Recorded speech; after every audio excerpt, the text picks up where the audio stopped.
अच्छा, ये बात तो हमको पता थी कि डब्ल्यूडब्ल्यूई की स्क्रीन पर अगर रोमन रेंस और सीएम पंक साथ में आते हैं तो डब्ल्यूडब्ल्यूई के नंबर्स काफी ज्यादा आते हैं। वो इंस्टाग्राम पे जो रील डब्ल्यूडब्ल्यूई ने पोस्ट करी है, जो अब तक पिन करी हुई है, और उस पे कुछ अलग ही नंबर्स में व्यूअरशिप आई है बाकी अगर डब्ल्यूडब्ल्यूई की रील से कंपेयर करो। लेकिन अभी मैंने आपको रिसेंटली बताया था कि ये जूटोपिया, अगर सही से अगर मैं नाम इसका प्रोनाउंस किया, यहाँ पे जीब्रोस बन के आए हैं रोमन रेंस और सीएम पंक, जहां पे इन्होंने सिर्फ इस मूवी को अपनी आवाज दी है। तो भाई ये अब तक की फोर्थ बिगेस्ट ग्लोबल ओपनिंग वाली फिल्म बनी है, और इसने जो टोटल कमाई करी है अभी वो निकल के आ रही है $556 मिलियन।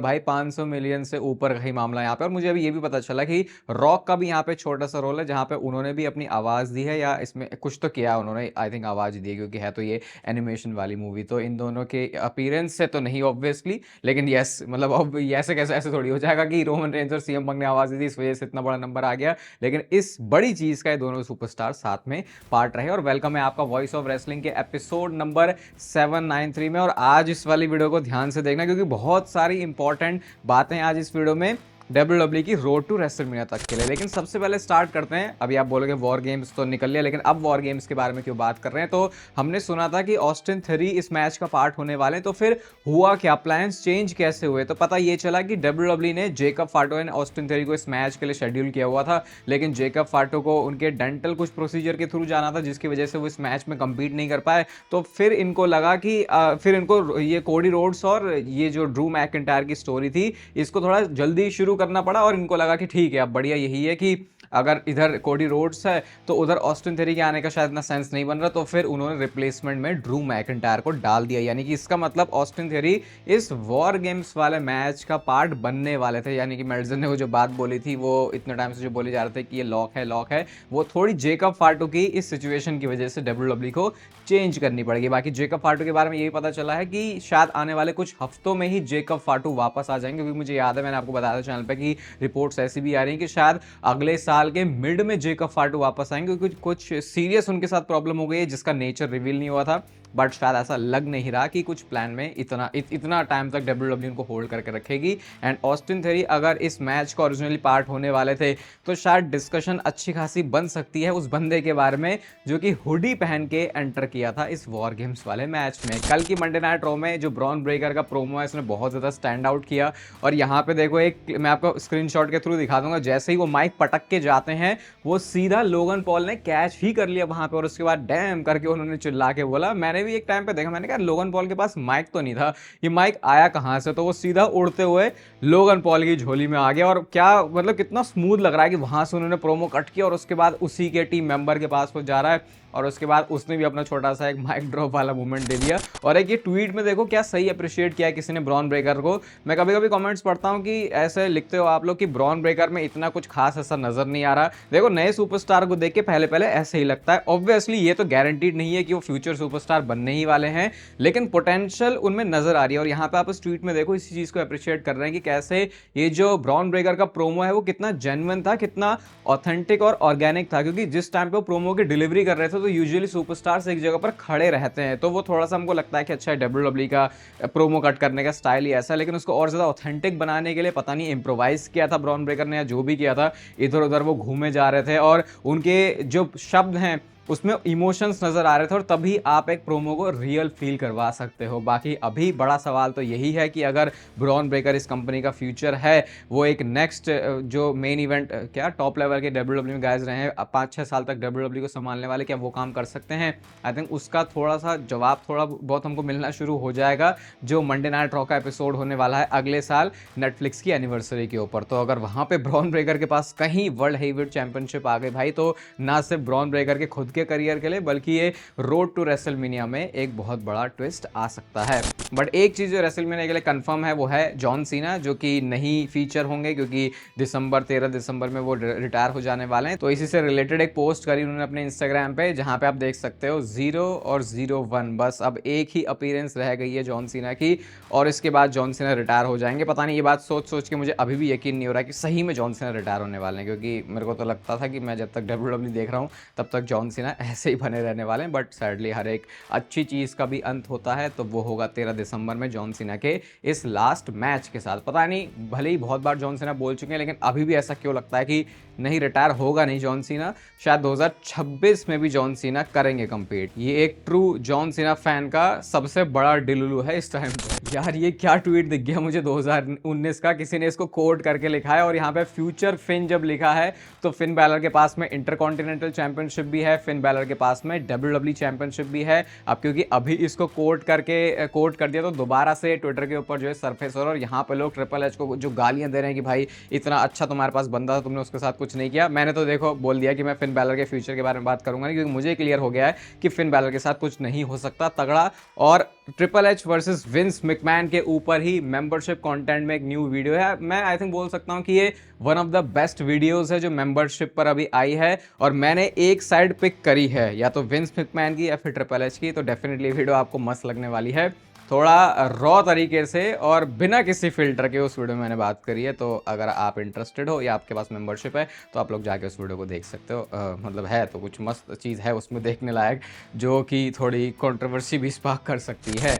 अब बात करते हैं सीएम पंक के बारे में, और ये बहुत ही अनफॉर्चुनेट चीज़ हमको पता चली है। थोड़े मजाक में मैंने कई बार बोला है कि हर एक कुत्ते का दिन आता है, लेकिन सीएम पंक के कुत्ते का तो दिन नहीं, इसका तो पूरी सदी है। इसकी पूरी मतलब जितना हमने उनको WWE में फीचर होते हुए देखा था, लेकिन अनफॉर्चुनेटली अब लैरी इस दुनिया में नहीं रहा। ये बात सीएम पंक ने अपने इंस्टाग्राम स्टोरी में और पोस्ट में करके बताई, और वॉर गेम्स में इसीलिए उन्होंने लैरीज डैड करके भी वो लिख के आए थे। तो शायद उस समय किसी मेडिकल प्रॉब्लम में था उनका डॉग, लेकिन अब अनफॉर्चुनेटली वो इस दुनिया में नहीं है। और अभी जब इसकी मैंने और ज़्यादा पूरी बैक स्टोरी देखी लैरी की क्या थी, कि ये लैरी को अडॉप्ट किया था सीएम पंक ने, और उसके बाद फिर उनके साथ ये पले बड़े थे और 10 साल से वो उनके साथ थे। बट अब जो है नहीं रहे लैरी इस दुनिया में। बहुत बुरा लगता है यार वैसे, क्योंकि मैंने भी डॉग्स पाले हुए हैं, डॉग पाला हुआ है, और एक बार जो झटका लगा था जब वो साथ में नहीं होता फिर, तो भाई उसके बाद लगा कि ठीक है दूर दूर से ही हम जानवरों को जो है प्यार कर लेंगे, अपना रखेंगे तो भाई बड़ा दुख दर्द होता है। तो रेस्ट इन पीस लैरी के लिए, और यही होप करते हैं कि इस मुश्किल टाइम में सीएम पंक और एजे ली को स्ट्रेंथ मिले। और एक वीडियो सीएम पंक की और आई है वॉर गेम से ही, जहाँ पे आप देख सकते हो,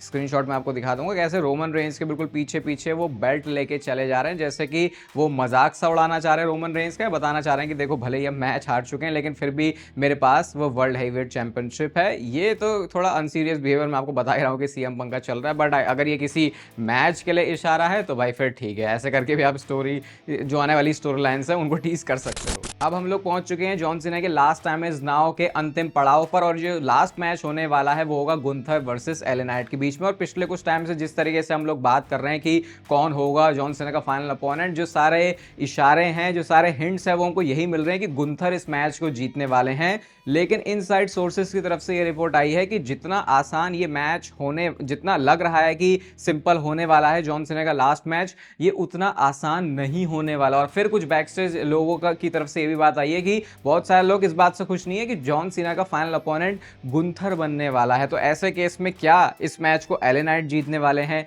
या अगर गुंथर इस मैच को जीतने वाले हैं तो उसके बावजूद भी जो लास्ट मैच होगा जॉन सीना का, उसके अंदर ये लोग कुछ ट्विस्ट डालने वाले, कुछ देखो इसके बारे में क्लैरिटी नहीं है, लेकिन लग तो देखो थोड़ा फ्लैट सही रहा है कि गुंथर इस मैच को जीत जाएंगे और उसके बाद गुंथर वर्सेस जॉन सीना का मैच हो जाएगा। बट अगेन फिर जिस तरीके से पूरा फेयरवेल टूर रहा है जॉन सीना का, कोई बहुत हैरानी की बात नहीं कि अगर WWE इसको बहुत ही सिंपल वे में करना चाहती है। और मैं तो अब देखो यहाँ पे सही बताऊं, कोई कंप्लेन भी नहीं करने वाला, दिल से मुझे कोई बहुत ज्यादा बुरा भी फील नहीं होगा WWE कुछ भी कर रहे हैं इस जॉन सीना के फाइनल अपीयरेंस में, क्योंकि मैं तो बस इसको इस नजरिए से देख रहा हूँ कि ये जॉन सीना का आखिरी बार होगा जब हम उनको इन रिंग एक्शन में देखेंगे, और उसके बाद जॉन सीना रिटायर हो जाएंगे। आई थिंक मेरे लिए उससे बड़ी और कोई चीज हो नहीं सकती। तो आई थिंक मैं तो ओके हूँ जो भी चीज WWE कर रही है, बट अगर इसको और अच्छा मेमोरेबल बना दे तो फिर वो कह सकते सोने पे सुहागा वाली बात हो जाएगी। सर्वाइवर सीरीज की हमने जो एंडिंग में देखा उससे काफी हद तक ये बात समझ में आ रही है कि शायद WWE अनडिस्प्यूटेड चैंपियनशिप के लिए रोमन रेंज और सीएम पंक का मैच करवा सकती है रेसलमेनिया में। और जब से फैंस को इस बात का हिंट मिला है, बहुत सारे फैंस इस बात से नाखुश हैं कि Roman Reigns versus Cody Rhodes का मैच हमको तीसरी बार नहीं देखना, क्योंकि फैंस का कहना यह है कि ये मैच तुमने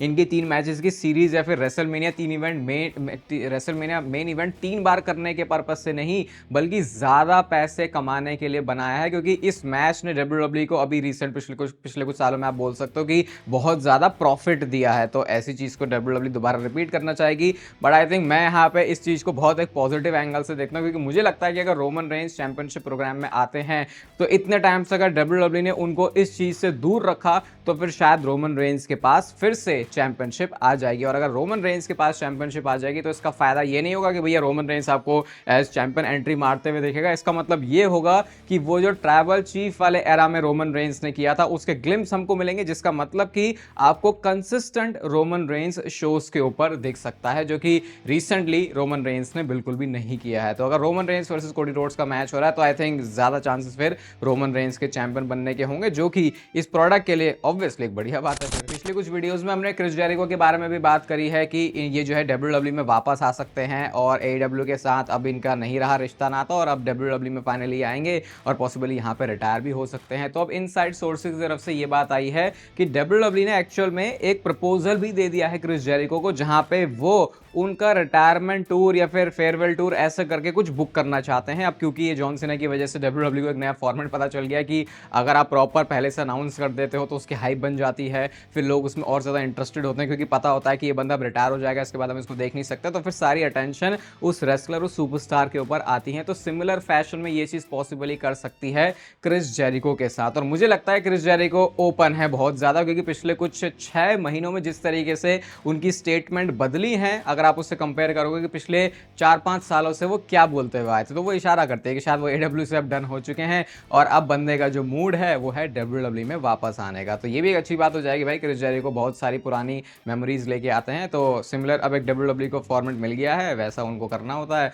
बट हाँ देखो, फिर अब ये भी नहीं बोल सकते कि बहुत अच्छा बुक करना, क्योंकि अब जॉन सीना के साथ ऐसा हो गया तो बाकियों की तो अब क्या ही बात करें। और ज़्यादा बुराई नहीं हो रही है जॉन सीना के फेयरवेल टूर के बारे में, आई थिंक अब चुप हो जाना चाहिए। WWE का साल का सबसे बड़ा इवेंट होता है रेसलमेनिया, और अगली रेसलमेनिया होने वाली है लास वेगस से। और यहाँ से बड़ी इंटरेस्टिंग और इंपॉर्टेंट चीज़ें मैं आपको बताने वाला हूँ अगले साल की रेसलमेनिया के बारे में और कैसे WWE ने चीज़ें प्लान करी हैं। तो सबसे पहले पता ये चलता है कि WWE ने ये बहुत पहले हमको स्टोरी लाइन से देख के समझ में आ गया था कि WWE का रेसलमेनिया के लिए जो चैंपियनशिप मैच के लिए प्लान है वो रोमन रेंस और सेथ रॉलिंस का है, लेकिन अनफॉर्चुनेटली वो चीज़ अब WWE कर नहीं पाएगी। तो उसके बाद जो प्लान को रिवाइज किया गया वो था Roman Reigns versus Bron Breakker का। और इसके बारे में एक इंटरेस्टिंग बात ये पता चली कि रोमन रेंस इस मैच के लिए इतने एक्साइटेड नहीं है grandest stage of them all में करने के लिए। तो इसकी वजह से पॉसिबली जो अभी इनसाइड सोर्स की तरफ से बात आ रही है वो ये है कि इसमें भी रिवीजन किया गया है और जो मैच फिर अब हमें दिख रहा है, जैसे WWE ने स्टोरी में भी टीज कर दिया, वो Roman Reigns versus Cody Rhodes के मैच का है। और पर्सनली रोमन रेंस खुद इस मैचअप के साथ बहुत ज्यादा खुश हैं अगर ये रेसलमेनिया 42 में होता है। लेकिन एक चीज जो यहाँ पे गारंटी है वो ये है कि रोमन रेंस चैंपियनशिप मैच में इन्वॉल्व होने वाले हैं एट रेसलमेनिया 42। ये इनसाइडर्स की तरफ से आई है। वो Roman Reigns versus Cody Rhodes हो सकता है, वो still Roman Reigns versus CM Punk हो सकता है, क्योंकि अगर पिछले कुछ टाइम में आप देख रहे होंगे तो WWE ने अपने प्लान्स में बहुत ज्यादा चेंज किए हैं। और एक चीज जो हमने सर्वाइवर सीरीज में देखी, उससे पहले मंडे नाइट रॉ में देखी, वो था कि उन्होंने सेम फ्रेम में रोमन रेंस, सीएम पंक और कोडी रोड्स को रखने की कोशिश करी है, जिसमें से 2 बंदों के पास में वर्ल्ड चैंपियनशिप है और एक बंदे के पास चैंपियनशिप नहीं है, जो कि ऑब्वियसली चैलेंजर बनेगा। तो यहां पे एक वाइल्ड चीज, ये आई थिंक स्पेकुलेशन बेस्ड ही है। तो इसके बाद एक और वाइल्ड ऑप्शन जो कि बताया ये जा रहा है कि क्रिएटिव लोगों की तरफ से पिच किया गया है, वो है Roman Reigns versus CM Punk versus Cody Rhodes के बीच में, जहां पर सारी ही चैंपियनशिप ऑन द लाइन होगी। और यहां पे पॉसिबली वो टाइटल यूनिफिकेशन वाली चीज आपको दोबारा से दिख सकते हैं। लिटरली ये नहीं कि टाइटल को यूनिफाई ही कर दिया, वो वाली चीज जो हमने रोमन रेंस के ट्राइबल चीफ वाले टाइम में देखी थी, जब उनके पास WWE चैंपियनशिप और यूनिवर्सल चैंपियनशिप दोनों थी। तो कहने का मतलब ये होगा कि फिर उसके बाद शो पर एक अनडिस्प्यूटेड का भी अनडिस्प्यूटेड चैंपियन होगा, जो कि रॉ और स्मैकडाउन दोनों को ही रिप्रेजेंट करेगा। ये चीज विंस मैकमैन के टाइम में डेफिनेटली होने का तगड़ा चांस मुझे लग सकता था, लेकिन मुझे लग रहा है कि अगर क्रिएटिव लोगों ने ये चीज पिच करी भी है तो ट्रिपल एच के एरा में शायद इतना धमाका या फिर इतना ज्यादा ऐसे समझ रहे हो क्या ही हो जाएगा, इतना शायद ट्रिपल एच करना नहीं चाहेंगे। तो लेट्स सी कैसे ही आगे चीजें चलती है। बट एक चीज जो पता लग रही है यहाँ से कि रोमन रेंस का एटलीस्ट वर्ल्ड चैंपियनशिप मैच में पार्टिसिपेट करना तो एक कंफर्म चीज है, जिसका मतलब कि शायद उनके पास चैंपियनशिप भी आने वाली है। बाकी स्क्रीन पर अभी आपको triple H versus Vince McMahon as booker वाली जो वीडियो है वो भी दिख रही होगी। अगर आप मेंबरशिप कंटेंट में इंटरेस्टेड हो तो चैनल की मेंबरशिप लेके आप इस चैनल को थोड़ा सा सपोर्ट कर सकते हो। इस वीडियो को अगर आप यहाँ तक देख रहे हो तो लाइक कर देना, चैनल को सब्सक्राइब कर दो ऐसे WWE से रिलेटेड डेली कंटेंट के लिए इस चैनल पर। बाकी तब तक फिर लेते रहो जिंदगी के मजे।